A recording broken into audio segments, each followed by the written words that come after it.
यथा यथा न रोचन्ते विषयाः सुलभा अपि तथा तथा समायाति संवित्तौ तत्त्वमुत्तमम्।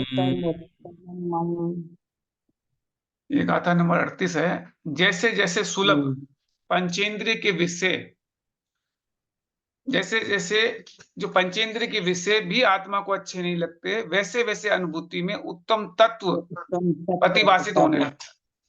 तो जैसे जैसे आपको लगेगा कि मेरे पंचेंद्रिय के विषय मुझे अच्छे नहीं लग रहे, वैसे वैसे अनुभूति में आपको शुद्धात्म स्वरूप भी प्रतिभाषित होने लगेगा।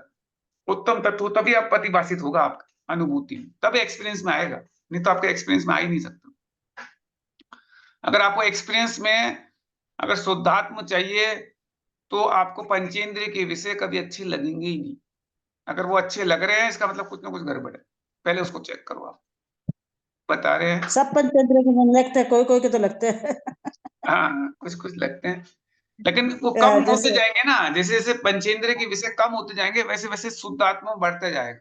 वो धीरे धीरे कम करने की कोशिश करें। सब तो नहीं लगते, लेकिन जो लगते हैं उनको भी धीरे धीरे कम करते जाओ। तो वो विषय जितना इंटरेस्ट कम होगा, जितना पंचेंद्रिय के विषय में इंटरेस्ट कम होगा, उतना आपका इसमें इंटरेस्ट बढ़ेगा। अगर उसमें इंटरेस्ट ज्यादा रहेगा तो इसमें इंटरेस्ट कम हो जाएगा। तो वो दोनों में से एक जगह ही होगी आपका। तो इसीलिए ये सूत्र आते हैं। अब इसी में अपन कल यहाँ पे थे कि कुशलेषु अनादर परमात्, ये आत्मा की कमजोरी का प्रतीक है।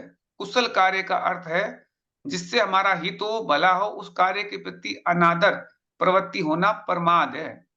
तो आपके पीछे जिसके हित हो रहा है उस पर अनादर की प्रवृत्ति हो रही है, वृत्ति हो रही है, तो प्रमाद है। ये प्रमाद आत्मा का अहित करने वाला है। आत्म पुरुषार्थ के द्वारा परमात्मा को नष्ट किया जा सकता है। अतः आत्म पुरुषार्थ को दृढ़ करने के लिए बार बार आत्म भावना एवं आत्म तत्व का स्पर्श करने का प्रयास करने में सजगता रखनी पड़ेगी।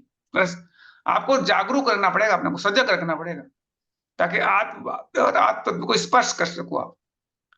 पंचेंद्रिय छूटेगा तब आत्म भावना आत्म तत्व स्पर्श कर पाओगे। एक बार छू लोगे ना तो फिर आप धीरे धीरे बढ़ते जाओगे, तो आत्म पुरुषार्थ दृढ़ होता जाएगा। अपने उपयोग से राग द्वेष रूप परिणामन को पूर्ण रूप से दूर करने का प्रयास करना चाहिए। क्योंकि आचार्य कुंद कुंद स्वामी ने समय सार ग्रंथ में कहते हैं कि परमाणु मित्तीय पीयु रागादीनम तु विज्जेति रस निविसो जानादि अपणयम तु सव्वागम मद्रु। यानी इसका अर्थ है जिस व्यक्ति के जीवन में राग के परमाणु प्रमाण की कणिका विद्यमान रहती, राग का छोटा सा कणिका विद्यमान रहती है, छोटी सी कणिका, वह व्यक्ति समस्त आगम का ज्ञाता होने के बाद भी अपने आत्मा को नहीं जान सकता। यानी छोटा सा राग का कणु भी रह गया ना तो आत्मा को नहीं जान सकता। अर्थात वह शुद्धात्म अनुभूति, जो शुद्धात्म आत्म अनुभूति होती है, शुद्धात्म अनुभूति नहीं कर सकता। वो आपको शुद्धात्म अनुभूति होगी नहीं अगर एक कणिका भी बच गई राग की, छोटी सी। अंत में सुकुमाल के चारित्र को याद करते हुए सिद्ध किया जा सकता है कि सुकुमाल जिन्हें आत्मज्ञान उत्पन्न हुआ, फलतः जिन्हें सुलभ विषय कसाई भी अच्छे नहीं लगे, जिनको सूर्य की किरणें भी कष्टप्रद अनुभूत होती थी। सूरज की किरणें, सुकुमाल मुनि का आपको पता ही है, तो उनको सूरज की हाँ पता है। हाँ, सरसों के दाने भी चुभते थे उनको। हाँ, सरसों के दाने भी चुभते थे, वही। तो उन्हें सरसों के दाने भी जिन्हें चुभते थे उनको ही 3 दिन तक सियालिनी जो सियालिनी होती है, जैसे पेड़ की एड़ी से चोटी तक भक्षण करती रही, यानी उसके पांव को खाती रही, उनके पांव को खाती रही, भक्षण करती रही, फिर भी आत्मसंवित्ति के बल पर वे ध्यान में अडिग रहे, ध्यान नहीं छूटा उनसे। इतना जबरदस्त ध्यान था। यह अद्भुत दृश्य अपने सामने उदाहरण के रूप में है कि किस तरह विलासिता में पला हुआ सुकुमाल का शरीर था। पहले बहुत विलासिता में पला हुआ था सुकुमाल, उसने इस प्रकार के दुस्सह उपसर्ग को कैसे सहन किया होगा। आचार्य कहते हैं जैसे जैसे जीव को सुलभ विषय नहीं रुचते, जो सुलभ विषय जो नहीं रुचते, वैसे वैसे उत्तम आत्म तत्व अनुभूति में आता चला जाता है। इस समय किसी भी प्रकार का उपसर्ग परिचय हो, सभी साम्य भाव से सहन होते चले जाते हैं, क्योंकि उस समय उपयोग में बाहर का संबंध टूट जाता है। टूट जाता है। बाहर का जो संबंध है ना वो टूट जाता है। साधक जब तपस्या में लीन हो जाता है तब उसका उपयोग विषय से विमुख हो जाता है, कसायों से भी ऊपर उठ जाता है, फलतः अपने आत्म तत्व में उपयोग लगता चला जाता है, जिससे निरीहिता बढ़ती जाती है, गुणस्थान भी बढ़ता जाता है, मोहनीय एवं ज्ञानावर्णिक कर्मों का क्षयपन भी बढ़ता जाता है, संयम लब्धि एवं विशुद्धि लब्धि स्थान भी बढ़ते जाते हैं। ऐसे धीरे धीरे ऊपर चढ़ता जाएगा, गुणस्थान भी बढ़ेगा, मोहनी कर्म का क्षयपन भी बढ़ेगा, ज्ञानावरण कर्म का क्षयपन बढ़ेगा, संयम लब्धि भी बढ़ेगी। साधक की साधना का भीतरी आयाम महत्वपूर्ण होता है। साधक के बाह्य विषयों से जैसे जैसे संबंध छूटता चला जाता है, वैसे वैसे साधक को भीतर से अलौकिक आनंद आने लग जाता है। तो अंदर से आनंद आने लग जाता है, बाहर से कनेक्शन टूटा, अंदर से नाता जुड़ गया। सुकुमाल ने 3 दिन तक इतनी वेदना सहन की। आप लोग 3 दिन की बात छोड़ दीजिए, 3 मिनट भी सहन नहीं कर सकेंगे। वो तो उन्होंने 3 दिन तक सहन किया उसको, शालिनी का उपसर्ग, लेकिन आप 3 मिनट भी सहन नहीं कर सकोगे। जिनको मखमल के गद्दे भी चुभते थे, जिन्होंने अपनी पत्नियों को पहनने के लिए क्या कहे रत्नों के कंबल की जूतियां बनवा दी, धन्य है वह सुकुमाल जिसने कमाल का काम किया। सोचने की बात है, कितना वैभव, कितनी संपदा, ऐसे ऐसे ऐसो आराम, इनके बीच रहने वाला भी रात में उठकर खिड़कियों से पार होकर जंगल में चला गया। जैसे जैसे जंगल में प्रवेश करता गया, वैसे वैसे उनके पैरों से खून निकलता गया।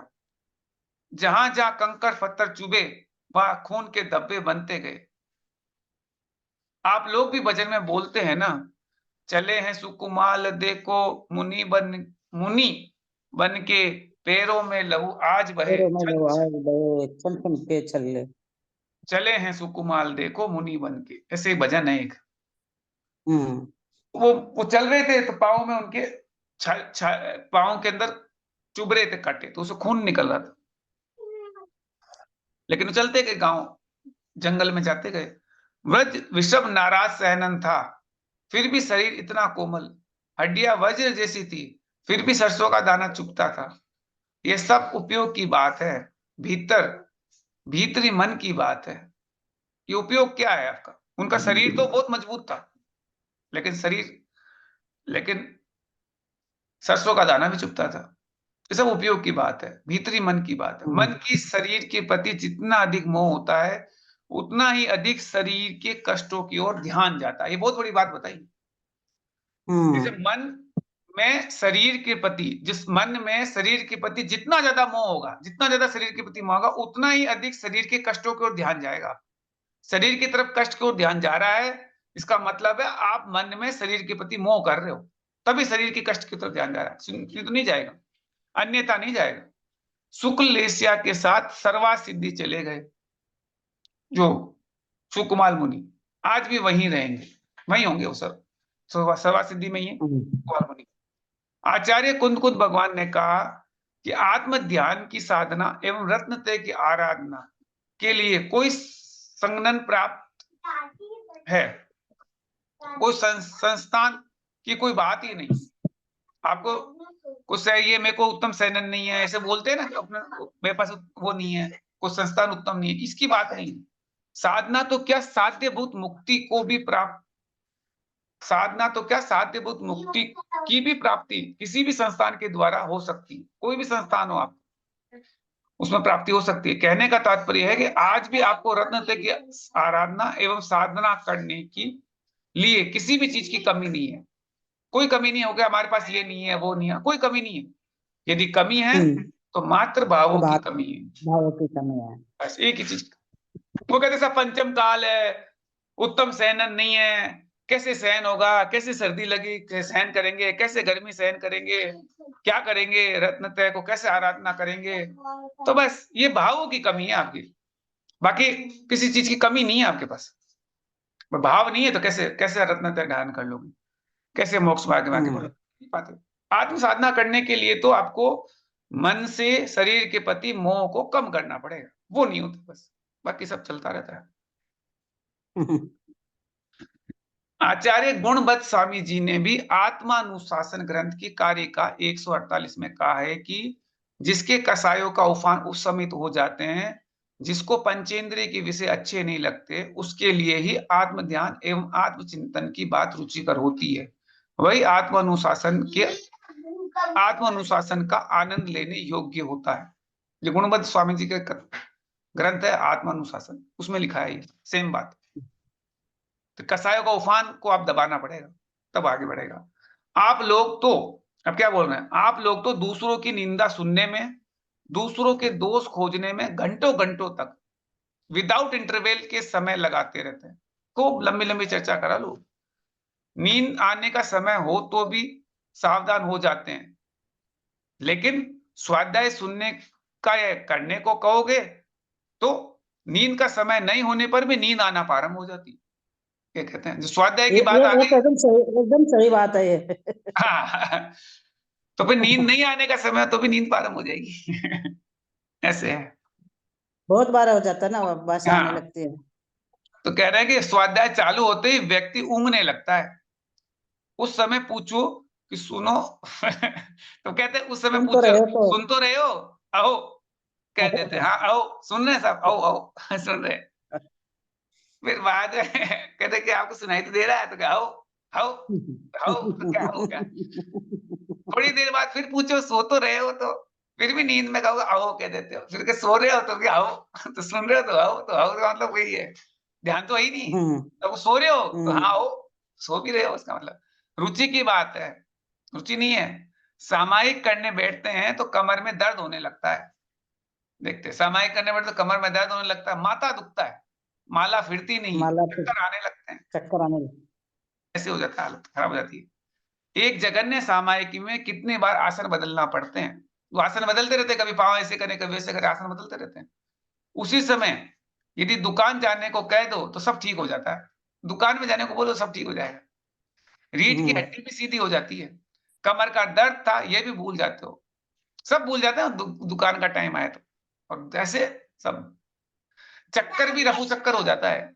बेटा भी कहे पिताजी हम बैठे हैं दुकान पर, आप विश्राम कर लो, बाद में मंदिर जाओ, ऐसे। स्वाध्याय पूजन का समय हो गया है तो भी पिताजी कहते हैं कुछ नहीं, अभी तो हम दुकान चला रहे हैं और चला लेंगे। कहने का मतलब ये है कि जिस अवस्था में दुकान भी चला सकते हैं, मकान भी चला सकते हैं, उसी अवस्था में, जिस अवस्था में दुकान भी चला रहे हैं मकान भी चला रहे हैं, लेकिन उसी अवस्था में थोड़ा सा नियम निभाने को कहो तो ये कहते हुए पाए जाते हैं ये नियम हमसे निभ नहीं सकता, फिर मना कर देते हैं कि साहब ये निभेगा नहीं महाराज, निभ नहीं सकता। दुकान चल रहा है, मकान भी चला रहे हैं, लेकिन नियम नहीं निभ सकता महाराज, ये तो अब उम्र हो गई साहब, कैसे निभेगा, निभ नहीं सकता। वो तो सब बाकी सब निभ रहा है उनका, मकान भी दुकान भी सब निभ रहा है, उसमें कोई दिक्कत नहीं। डॉक्टर साहब कह दे कि शुगर की बीमारी है, डॉक्टर साहब कहते हैं अब आप जिंदगी भर शक्कर या कोई मीठा नहीं खा सकते, नमक भी नहीं खा सकते, तली हुई चीजों को देख भी नहीं सकते, ऐसी स्थिति में आप प्रत्येक बात को स्वीकार कर जाते हैं, तो डॉक्टर कहेगा ना तो आप स्वीकार कर लोगे, शुगर भी सब कुछ सब कुछ निभा लेते हैं, उसको निभा भी लेते हैं उस टाइम डॉक्टर कहने पे। तो महाराज जी कहे तो निभाएंगे नहीं, आपको कह दो कि एक दिन सप्ताह में एक दिन शक्कर का त्याग करो, तब उसको निभा नहीं पाएंगे। लेकिन ऐसे डॉक्टर कहते हैं कि आपको शक्कर नहीं लेना तो शक्कर नहीं लेंगे, क्या करें, क्योंकि डॉक्टर पे विश्वास है, लेकिन जिनवाणी माँ एक सच्चे गुरु पे विश्वास नहीं है। जिनवाणी माँ कहती है जैसे डॉक्टर साहब के कहने पर तैयार हो रहते हो, वैसे ही आश्रय और बंध से बचने के लिए, पाप से बचने के लिए, दूसरों की निंदा एवं दोष खोजने की प्रवृत्ति से बचने के लिए भी हमेशा हमेशा तैयार रहना चाहिए। तो आप जिनवाणी की बात सुनो, अब आपको दूसरे की निंदा दोष में प्रवृत्ति से बचो, उसको बचने के लिए जिनवाणी को ध्यान करोगे तभी तो प्रवृत्ति में, नहीं तो आदमी उस प्रवृत्ति में तो आ ही जाएगा, दूसरे की बुराई निकालना, निंदा निकालना, इसमें तो अपने आप ही आएगा वो, क्योंकि जिनवाणी का अच्छाई तो कोई दिखती नहीं है ना, बुराई दिखती है खाली, अच्छाई दिखती नहीं है, बुराई दिखती है। अरे उन्होंने ऐसे बोल दिया, उनके घर ऐसे है, उनका वैसे है, बस उसमें तो लगे रहोगे, दूसरे की निंदा दोष तो ढूंढते रहोगे।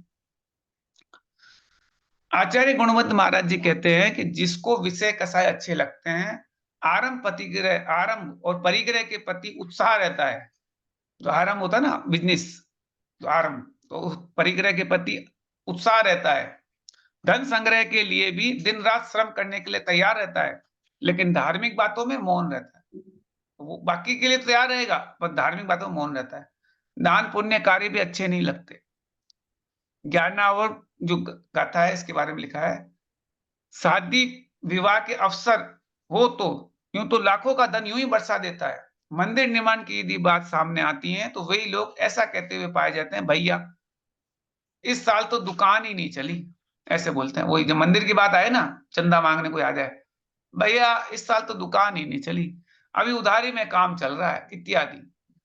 स्वयं के एक अब बता रहे हैं, स्वयं के एवं परिवार के खान पान, रहन सहन, वेशभूषा, इधर उधर की बातों में पैसों को पानी की तरह बहाते हैं, परंतु धार्मिक कार्यों में वह कहता है कि टैक्स दिया जा रहा है। ऐसे इस विषय में आचार्य कहते हैं कि जो व्यक्ति ऐसा विचार करता है इसमें उसका दोष नहीं है। धार्मिक कार्य में क्या टैक्स दिया जा रहा है, उसको बाकी में तो उड़ा रहा है, कोई दिक्कत नहीं, तो मैं इसमें उसका कोई दोष नहीं है, किंतु उसके तीव्र मोह का उदय चल रहा है, जिसके फलस्वरूप इस प्रकार के परिणाम उसके बन रहे हैं। परिणाम गड़बड़ इसलिए हो रहे हैं, धार्मिक कार्य में पैसा खर्च नहीं हो रहा उसमें, वो कह रहे टैक्स लग रहा है मैं तो फालतू। अंत में इस कारिका का उपसार यही है, प्रातःकाल जैसे जैसे सूर्य उदित होता चला जाता है, रात मिटती चली जाती है तो उजाला अपने आप दिखने लगता है। सायंकाल में भी सूर्य अस्त हो जाता है तो उजाला घटता चला जाता है, अंधकार आना प्रारंभ हो जाता है, कुछ समय बाद सब कुछ दिखना बंद हो जाता है। इसी प्रकार आगे बता रहे हैं, इसी प्रकार अवसपनी काल में धर्म रूपी सूर्य का प्रकाश अर्थात धर्म की बातें, विवेक और ज्ञान की बातें घटती जाती है। अधर्म रूपी अविवेक एवं अज्ञान रूपी अंधकार बढ़ता जाता है। अच्छाइयां घटती जाती हैं, बुराइयां बढ़ती जाती हैं। इसी प्रकार जैसे जैसे ज्ञानी का उपयोग सरलता से प्राप्त हुए विषयों से हटता जाता है, जो विषयों से हटता जाएगा, वैसे वैसे आत्म तत्व के प्रति जो उसका उपयोग है बढ़ता जाएगा, आत्म तत्व के प्रति। इस बात को आचार्य पाद स्वामी ने उक्त दो कारिका में स्पष्ट किया है, जिसका बार बार चिंतन करने से हमारा जीवन भी अध्यात्म की ओर आकर्षित होता है और अध्यात्म दृष्टि का लाभ होता है। जीवन का वास्तविक तथ्य समझ में आता है। ये जीवन का वास्तविक तथ्य तभी समझ में आएगा। सुकुमाल को भी जब वास्तविक तथ्य समझ में आया तभी उन्होंने दुस्सह उपसर्ग परिसर को सहन किया। धन्य है वे जिन्होंने आत्म तत्व को समझा और अपने जीवन को आदर्शमय बनाया। आज तक हमें विषयों की बात तो समझ में आती रही, परंतु आत्म तत्व का ज्ञान हमसे वंचित रहा। अब ऐसे आत्म पुरुषार्थ जागृत करें जिससे हम अपने आप को विषय कसायों से हटाकर आत्म तत्व को प्राप्त करने में तत्पर बने। अब विषय कसायों से हटके आत्म तत्व में लगो। अब उसके बाद गाथा आती है 39 नंबर की, 39 नंबर की। हे वत्स, स्वाद संवति के बढ़ने पर क्या क्या बातें होती है, किस रूप में परिणति होने लगती है, आदि बातों को आगे की कारिका में बताते हैं। आगे की कारिका सुनते हैं। निशामयति निःशेष मिन्द्रजालोपमं जगत् स्पृहयत्यात्मलाभाय गत्वान्यत्रानुतप्यते। गत्वान्यत्रानुप्यते यानी निःशेषम, यानी जब समस्त संसार जादूगर के खेल जैसा निस्सार, जादूगर के खेल जैसा निस्सार देखते हैं, तब आत्म स्वरूप पाने के लिए इच्छा करता है। उस समय यदि आत्मा से भिन्न अन्य पदार्थों में जाता है तो संतप्त या व्याकुल होते हैं। तो उस जगह पे जाएगा तो वो व्याकुल हो जाएगा, वो तो उसकी ऐसी स्थिति दिख जाएगी। जब संसार निस्सार दिखेगा तो संसार में उसे रुचि नहीं आएगी, उस टाइम वो गड़बड़ लगेगा उसे। इंद्रिय जाल सम स्वभाव वाला पल पल पलटन शीशा है, सार शुद्ध पलटन शीला है। शीला है। हाँ, इंद्रजाल सा संतराव वाला, पल पल पलटन शीला है, सार शून्य संसार सकल है, संसार सकल नील है, निसार नील लीला है। साकी लीला। इस विद चिंतन करता योगी, आत्म लाभ का प्यासा है, पल भर भी यदि बाहर जाता, खेद खिन्न हो खासा है, खेद खिन्न हो खासा है। ऐसे अब इसकी विवेचना है। अब आगे बताते हैं कि आत्म अनुभवी साधक का मन इस संसार में कहीं नहीं लगता, उसे यह संसार, सारा संसार जादूगर की खेल की तरह निस्सार रूप में दिखता है। जैसे जैसे शुद्धात्म तत्व झलकने लगता है, वैसे वैसे ये संसार इंद्रजाल के समान दिखाई देने लगता है। इंद्रजाल किसको बोलते हैं? जादू। जादू, जादू को बोलते हैं। जैसे कोई बंगाली जादूगर होते हैं, वे एक एक फूंक मारकर नई नई चीजें दिखाते रहते हैं, लेकिन ध्यान रखना उस जादू में पैसे भी कभी, जो जो उस जादू के पैसे से कभी भी पेट नहीं भरता। कहने का मतलब यह है कि जादू के खेल में जो पैसे का लाभ होता है वह आजीविका का साधन नहीं बन पाता है। उस जादू की कोई चीज सारभूत नहीं होती। उसी प्रकार आचार्य कहते हैं, जैसे वो जादू के जो भी चीजें होती है वो कोई सारभूत नहीं होती है, उसी प्रकार आचार्य कहते हैं कि जिन्हें ये संसार इंद्रजाल के समान प्रतिभाषित होता है, वे योगी धन्य हैं, उनकी आंखें धन्य हैं, जिन्होंने इस संसार की सम्यक स्थिति को देखा। आचार्य कुंद कुंद भगवान को मेरा नमस्कार है, क्योंकि उनकी आंखें निर्विकार बन गई, किसी भी प्रकार का विकार नहीं था। धन्य है उनका सौभाग्य कि उन्हें ये संसार स्वप्न के समान देखने में आया। इस संसार को तृणबिंदु, इंद्रजाल, मृगमरीचिका आदि की उपमा दी गई है। जिसको आत्म लाभ की इच्छा होती है, उसी को यह संसार इंद्रजाल के समान दिखता है, और जो आत्म लाभ करना चाहते हैं वह हमेशा अपने उपयोग को आत्मा को छोड़कर अन्यत्र बाह्य पदार्थों पर की ओर नहीं ले जाते। यदि कदाचित पूर्व संसार वर्ष अन्यत्र जाता भी है तो वहां पश्चाताप संताप अनुभव करते हैं, जैसा कि पूज्यपाद आचार्य स्वयं कहते हैं कि गत्वान नेत्रानुपत्ति, यानी वह बाहर जाकर पश्चाताप व संताप से पीड़ित होता है। वहां जाएगा ना बाहर की ओर तो उसे पश्चाताप लगेगा, संताप लगेगा, और विचार करता है अरे यह काम मुझे नहीं करना चाहिए था, यह तो मेरे से बहुत बड़ी गलती हो गई।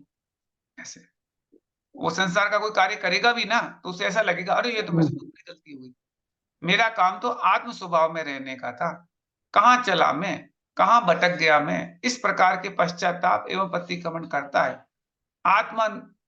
अब वो कह रहे आप कोई ऐसे संसारी में कुछ उलझता भी है ना तो बोलता है कहाँ मैं चला गया, कहाँ भटक गया।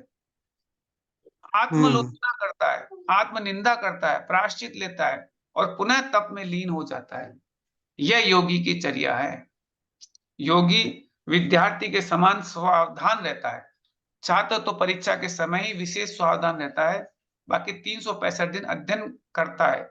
यदि अच्छी तरह से अध्ययन किया जाता है तो पेपर हाथ में आने के उपरांत उसे हल करने में 3 घंटे का समय कैसे निकल गया पता ही नहीं चलता। किंतु जिसने अध्ययन नहीं किया है उसके लिए 3 घंटे के समय निकालना अत्यंत कठिन होता है, जैसे जेल में समय निकालना कठिन होता है। परीक्षार्थी इधर उधर नहीं देख सकता क्योंकि शिक्षक परीक्षा विद्यार्थी को देखते हैं।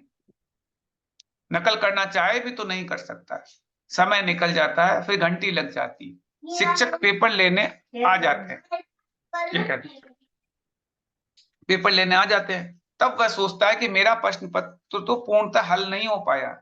लेकिन अध्ययनशील विद्यार्थी के समय ऐसी कोई समस्या नहीं आती, वह समय से पूर्व ही हल कर लेता है। 3 घंटे उसके कैसे निकल जाते हैं उसे एहसास भी नहीं होता है।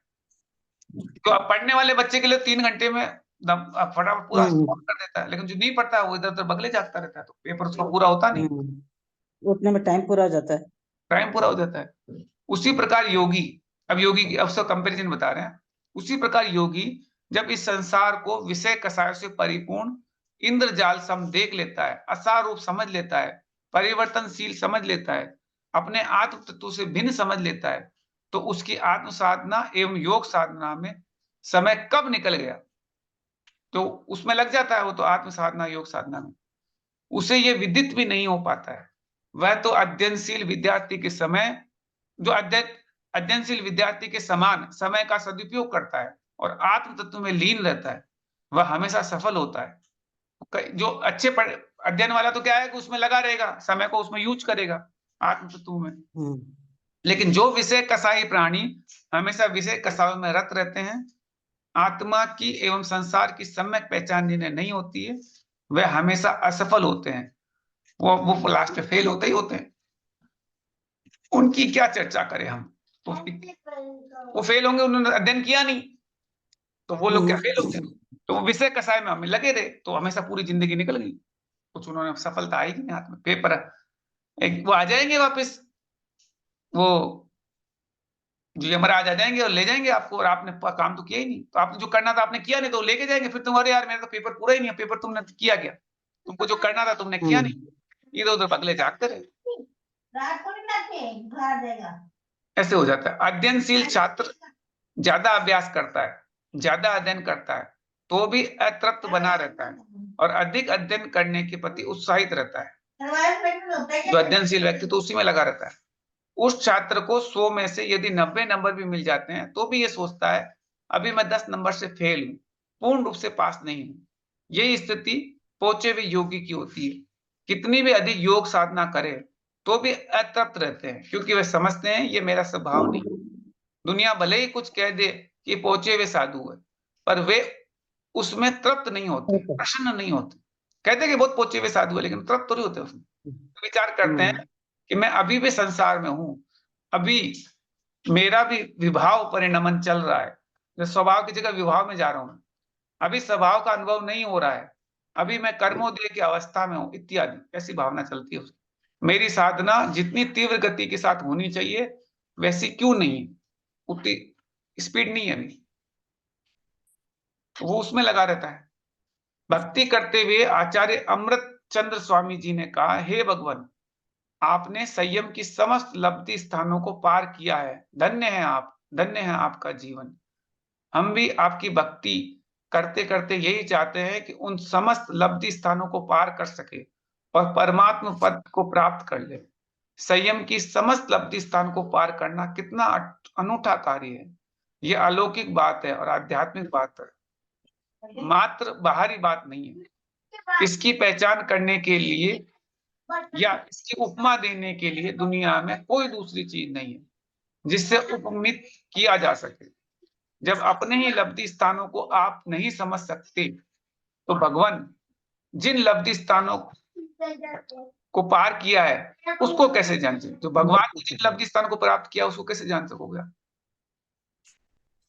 अपने ही नहीं जान पा रहे अपन।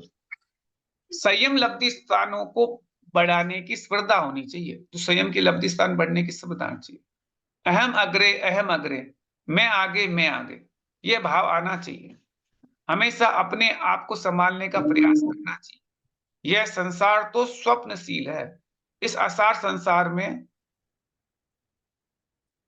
संसार में भी जो सार समझता है वह गलत है।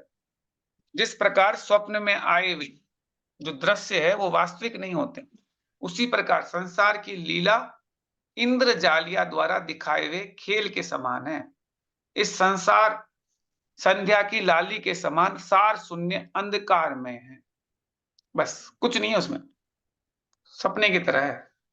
संसार क्या है, सपने की तरह।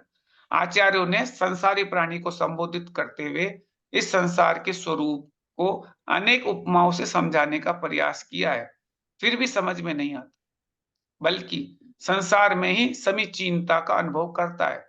तो इसमें आचार्य का क्या दोष है? इसी बात को स्पष्ट करते हुए आगे की कारिकाओं में व्याख्यान किया जा रहा है। अब ये आत्म अनुभूति, तो आत्मानुभूति के चिन्ह को दिखाते हैं अगली गाथा 40 नंबर की गाथा में। इच्छत्यैकांत संवासम निर्जनम जनितादरः निज कार्य वशात् किंचे दुक्त्वा विस्मरति द्रुतम्। विस्मरति द्रुतम् यानी निर्जन स्थान, निर्जनम निर्जन स्थान जिसे अच्छा प्रतीत होता है, ऐसे पुरुष एकांत में रहना चाहता है। वो हमेशा एकांत में रहना चाहता है, अपने कार्यवश से कुछ कह करके शीघ्र भूल जाता है। कुछ कह करके शीघ्र भूल जाता है वो हमेशा एकांत में रहना चाहता है। कहते हैं जन मन तन रंजन में जिसको किसी भांति ना रस आता। कोई रस नहीं आता जन मन तन रंजन में, कोई मनोरंजन में इनको रस नहीं आता। अतः सदा एकांत चाहता, मुनि बन वन में बस जाता। तो वो एकांत बन के मुनि बन के और वन में चला जाता है। निजी कार्यवश कभी किसी से कुछ कहना हो कहता है, कहता, कह कर भी झट विस्मत करता, विस्मित अपने करता, अपने पन में अपने अपन रहता है। में। यानी किसी को कह भी दे ना कोई कार्य ये करना है, तो वो वापस भूल जाता है, भूल जाता है। कह कर भी झट विस्मत करता और अपने में रहता है वो। तो उसको कुछ किसी को बता भी दिया तो वो कार्य उसको याद नहीं रहता कि मैंने उसको ये बोला, उसको ये बोला, ऐसे नहीं। योगी हमेशा एकांतवास चाहता है, जबकि संसारी प्राणी एकांत से दूर भागता है। कुछ वर्ष पहले भारत में आपत्ति काल लगा था, 17-18 महीने तक चला था। उस समय 48 व्यक्तियों को जेल में बंद किया गया था। जो इंदिरा गांधी के टाइम के बता रहे हैं, तो हाँ हाँ। आपत्ति काल लगा था, तो 17-18 महीने चला था। उस समय 48 व्यक्ति को जेल में बंद किया गया था। जिनके ऊपर संदेह था, अविश्वास होता, उन्हें ऐसे कमरे में बंद कर दिया जाता था जहां पर किसी बाहरी व्यक्ति से संबंध ना हो सके, कोई पत्र पत्रिका वहां तक ना पहुंच सके, प्रकाश भी ना पहुंच सके, उनको भोजन देने वाले का मुख भी जहां से दिख ना सके। ऐसे ऐसे महीनों तक एकांतवास का अनुभव कराया गया था। इसे उन्होंने सबसे बड़ा दंड समझा। तो उन्होंने सबसे बड़ा दंड समझा, जिनको पकड़ के ले गए थे ना, उनको खूब बड़ा दंड लगा। जबकि योगी स्वयं ही सहर्ष एवं सहज रूप से ऐसे एकांतवास को खोज करता है। उसका ये एकांतवास आपत्ति काल रूप में नहीं माना जाता, दंड नहीं माना जाता। तो उसे ऐसा नहीं लगता कि मुझे किसी ने दंड दिया है, ये इमरजेंसी लग गई।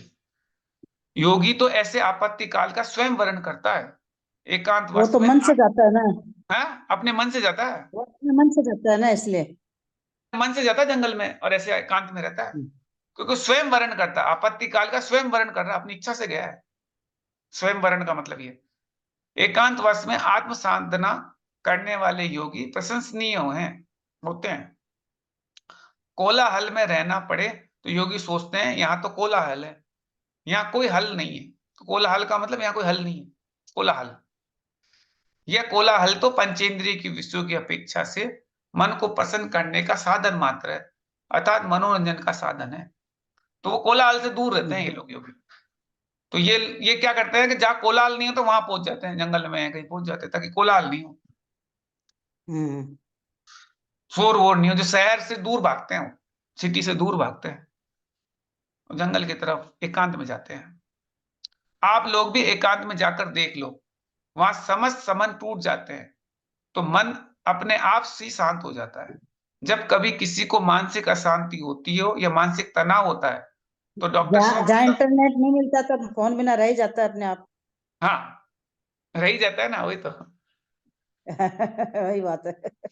बस अपने आप ही उस इंटरनेट नहीं है तो आपका फोन के बिना हो ही जाएगा। अपने आप शांत हो जाता है, फोन की जरूरत नहीं पड़ती फिर। हाँ, फोन की वैसे कोई जरूरत नहीं होती है, वही तो बात है। वो अपने खुद की जरूरत बना ली अपन ने। तो जिसके दिमाग में अशांति होती है या टेंशन होती है तो डॉक्टर सबसे पहले यही सलाह देते हैं कि इसको एकांत में विश्राम की आवश्यकता है, इसके साथ कोई भी बातचीत ना करे, बार बार उसके पास स्वास्थ्य के बारे में चर्चा ना करे। जैसे कोई आदमी है, दिमाग टेंशन है, तो उसको बार बार उसके बारे में चर्चा मत करो। अरे भाई किसकी टेंशन है, क्या है, चर्चा मत करो, उसको थोड़ा सा अकेला छोड़ दो। प्राय करके जो रोगी होता है उसके पास जो भी मिलने आते हैं वे सभी एक ही बात पूछते हैं, आप ठीक है क्या, आपका स्वास्थ्य कैसा है। ऐसे बार बार उसी से यही पूछते हैं, आओ। अब वो बोलते आओ आओ, कहते कहते उसका सिर दर्द और हो जाता है। आपका कर्तव्य है कि उसकी औषधि चल रही है तो आप लोग भी औषधि के योग्य वातावरण तैयार करो, अर्थात उससे बातचीत मत करो, वहां के वातावरण को शांत बनाए रखो। अन्यथा रोगी के मन में भी विकल्प होंगे कि आप कौन है, कहाँ से आए हो, क्या कर रहे हो, कहाँ जाओगे, ऐसे इन विकल्पों के होने में आप कारण बनेंगे, तनाव भी बढ़ेगा, उसका और टेंशन बढ़ेगी, पहले से तो टेंशन में है ही, और टेंशन बढ़ जाएगी उसकी, फलतः स्वास्थ्य भी बिगड़ सकता है। अब आप ही बताइए, आप तो उसके स्वास्थ्य का समाचार लेने गए थे, लेकिन आप ही की चर्चा में यदि कोई ऐसी बात आ जाए जिससे वह घबरा जाए, तो क्या मतलब? तो क्या मतलब? हाँ, आप उसके कुशल कुशलता पूछने तो गए थे, ये सब ठीक हो गया, तो उससे और बेचारा घबरा जाए तो क्या मतलब? फिर भी लोक व्यवहार के नाते आपका आना जाना पूछताछ करना होता है, करिए, लेकिन विवेक के साथ करिए। अगर आपको जाना भी है तो विवेक करिए, उसको डायरेक्ट डिस्टर्ब मत करो, और जाके उसको वो नीचे से बात करके आ जाओ, उसके घर वालों से बात कर लो, उसी से बात करना जरूरी है क्या? तो विवेक के साथ करिए। आपके निमित्त से यदि रोगी को कुछ सोचना पड़ेगा, तो उसमें भी मन का श्रम होता है, इसलिए जहां पर कोलाहल ना हो वहां पर औषधालय या अस्पताल निर्मित होते हैं। प्राकृतिक कोलाहल मानसिक तनाव पैदा नहीं करता, जो प्रकृति के अंदर जो आवाज होती है, चिड़िया उड़िया की आवाज, वो कभी टेंशन पैदा नहीं करती, मानसिक तनाव पैदा नहीं करता, किंतु वह तो संगीत का काम करता है। प्राकृतिक कोलाहल में कोरा हल भी निकल सकता है, तो सीधे हल भी निकल जाएगा उसमें, कोरा हल। सिंह गर्जना भी एकांतवास बनाए रख सकती है, लेकिन नर सिंहों की गर्जना विकल्प पैदा करने वाली होती है। जो शेर की गर्जना तो अच्छा एकांत में अच्छी रहती है, लेकिन जो मनुष्य की जो गर्जना होती है वो विकल्प पैदा कर देती है, नर सिंह। इसलिए योगी हमेशा एकांत चाहता है, तो कहते हैं वो मनुष्य से दूर रहता है, शेर के पीछे रह लेगा कोई दिक्कत, शेर दहाड़ेगा तो उससे अच्छा है, लेकिन मनुष्य जो चिल्लाता रहता है वो उसको विकल्प पैदा कर देती है। बात है, तो थोड़ा सा वो एकांत में जाना चाहता है।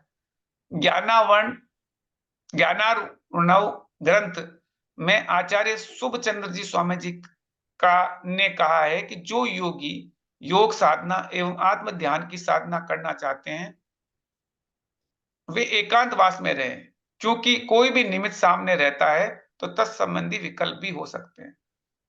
अब अपन निर्वाणी स्तुति करते हैं। जावाणी के ज्ञान ते सुजे लोकालोक, सोवाणी मस्तक धरे सदा दे तो हे जिनवाणी भारती तोय जपो दिन रे, जो जो तेरा सरना दे सो पावे सुख चैन। तो पावे सुख चैन, ये है अपन जिनवाणी के ताकि जय। जितना एकांत में रहेंगे उतना अच्छा है, ज्यादा भीड़ भाड़ में कोई फायदा नहीं है। प्रकृति के तो बीच में एकांत में रहेगा, अकेला रहेगा तो लड़ेगा किससे? तो लड़ेगा ऐसे। वही तो वो कहते हैं मनुष्य मनुष्य ज्यादा भीड़ में फिर लड़ाई झगड़े ज्यादा होते हैं, शांति से रहो, जंगल में रहो, पक्षियों की आवाज सुनो, चिड़िया की आवाज सुनो, उसमें ज्यादा अच्छा लगेगा, तब टेंशन कम होगी। यहाँ जो क्लब व्लब जाओगे ये जाओगे तो वहां टेंशन ज्यादा हो जाएगी, तो क्लब व्लब को छोड़ो और थोड़ा सा, क्लब का सिस्टम अब चल रहा है, चला है, पहले थोड़ी था। हाँ क्लब व्लब